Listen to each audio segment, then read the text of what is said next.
The Newsday continues here on One News Now. I'm Sean Yao. Health Secretary Francisco Duque III has clarified that President Duterte is covered by the compassionate special permit granted to Sinopharm's vaccine. The Secretary administered the President's first dose of Sinopharm's shot yesterday, the vaccine that the palace had previously said the President preferred. Duque also said that Sinopharm was the vaccine prescribed by Duterte's doctor. Recall that the compassionate use permit has been previously applied to the vaccines used on the Presidential Security Group. Sinopharm still has no emergency use authorization or EUA from the Food and Drug Administration. Ito ay pinahintulutan gamitin by virtue of the compassionate special permit. Kasama po yan doon sa batch na ginamit sa PSG. And the government will study the anti-parasitic drug ivermectin as a possible treatment for the African swine fever. The dreaded swine disease is still disrupting local supplies and prices. Shyla Francisco with the details. The Agriculture Department has expressed interest in using anti-parasitic drug ivermectin as treatment for African swine fever. Citing previous studies, the DA says ivermectin could enhance immune response and prevent viruses from multiplying. The department has formed an interagency research team that will study and conduct preliminary trials. The team will also study other drugs such as ASF Buster and Cloud Feed. Ang basis ng pag-conduct is may ginamit na sa other countries yung ivermectin sa other viral diseases ng livestock. And yung sinasabi ko, may mga review of related literatures na talagang effective siya.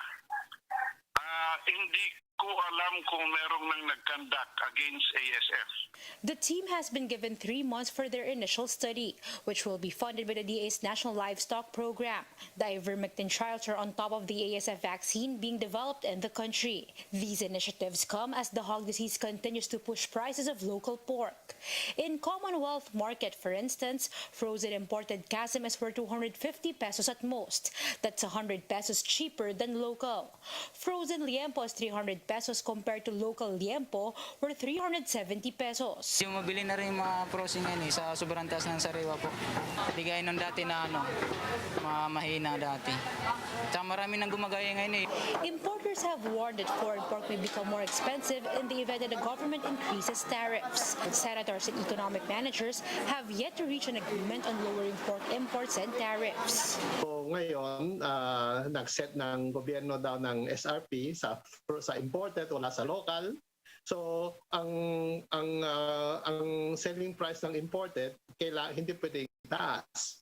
So ngayon limitado, nawawalang opportunity ng importers. Ang landed cost yung puhunan na nila, di baka magano sila.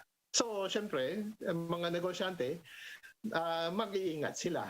Importers hope the deal gets finalized within the week. Senate President Tito Sotto said they'll be presenting a new proposal to Finance Secretary Sonny Dominguez. Shyla Francisco, WR One News. In other news, immigration officers have revealed that the trafficking of minors to Syria is actually related to the controversial Pastilla scheme. Let's find out more from Mean Los Baños, who joins us live from Pasig. Mean, can you take us through the link between the immigration's Pastilla scheme and the child trafficking scheme as laid out in the Senate inquiry? Yes, Sean, minors who were also victims of human trafficking in Syria became the center of discussion in today's Senate hearing. Elias Alea was 16 years old when she was trafficked to Syria in 2008. She was able to travel with a fraudulent passport, which showed that she was 10 years older to make it appear that she is of right age to work. Alea spent 11 years in Syria, where her employers did not treat her well.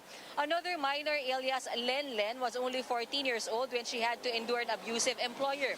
At one point, she had to jump off the window of her employer's house to escape.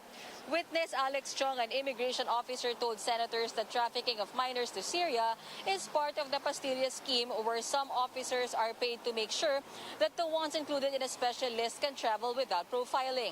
Immigration Commissioner Jaime Morente said he has forwarded a final report of his fact-finding team to the Justice Department.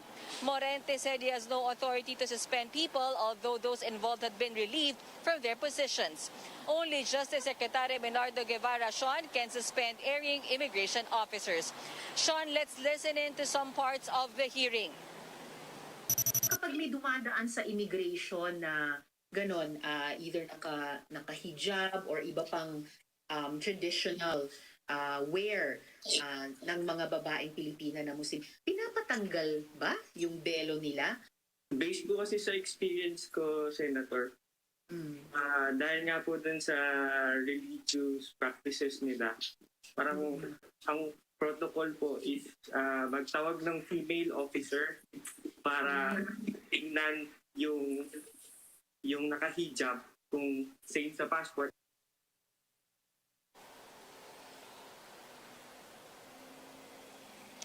Sean, Immigration Commissioner Morente noted that over 200 minors were intercepted in the airport from 2018 to 2019, and majority of the fake passports that they were using were produced from DFA Cotabato. Sean? All right, ma'am, just one question. You did mention that, of course, the erring officers have been relieved, but moving forward, is there a plan that was laid out earlier, or at least any policy maybe, to stop this from happening again in the future?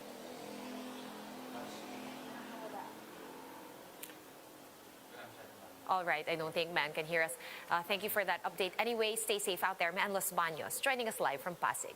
We're going to pause for a quick break, but we will be back with more stories after that. Stay with us.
You are still watching One News Now. I'm Sean Yao. The Health Department reported over 5,600 additional COVID-19 cases on Tuesday. And this has brought the country's total case count to 1,067,000, around 66,000 of which are still active.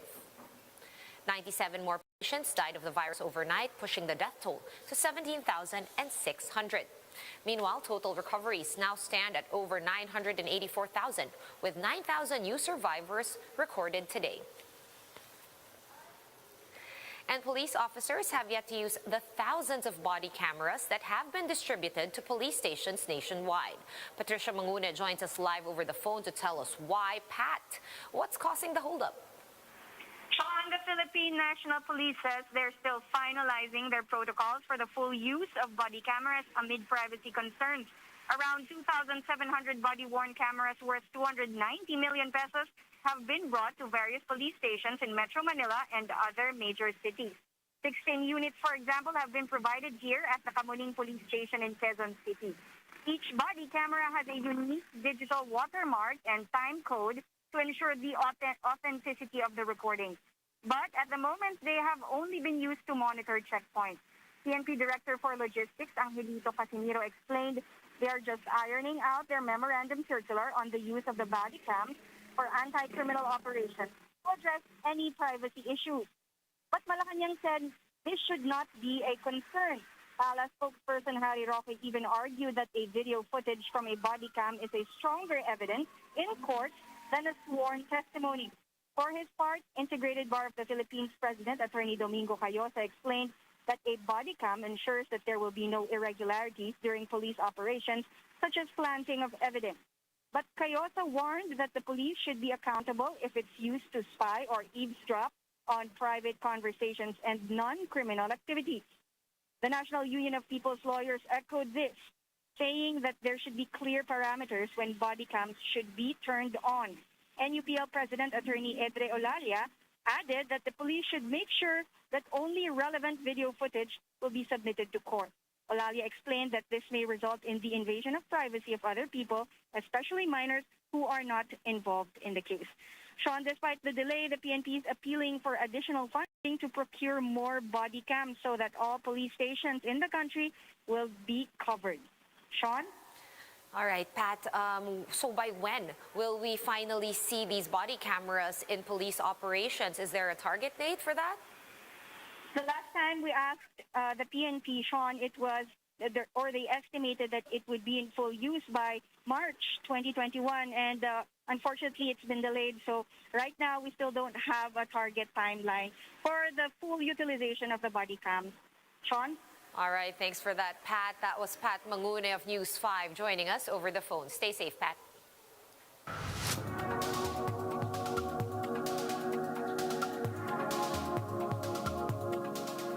A new study shows that a third of COVID survivors get diagnosed with a neurological or psychiatric condition within 6 months after infection. Let's learn more from this Bloomberg video.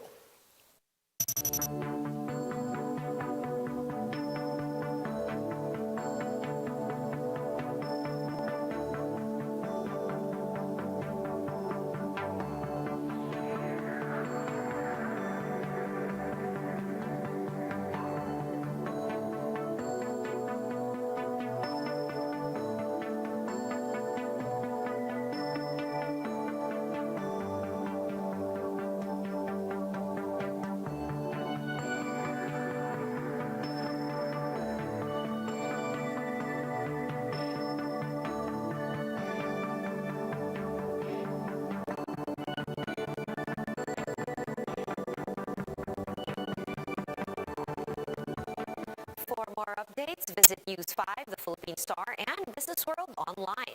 Visit our website, onenews.ph, for more in-depth analysis. You can also catch One News on the Signal Play app. Register for a free account at www.1news.ph.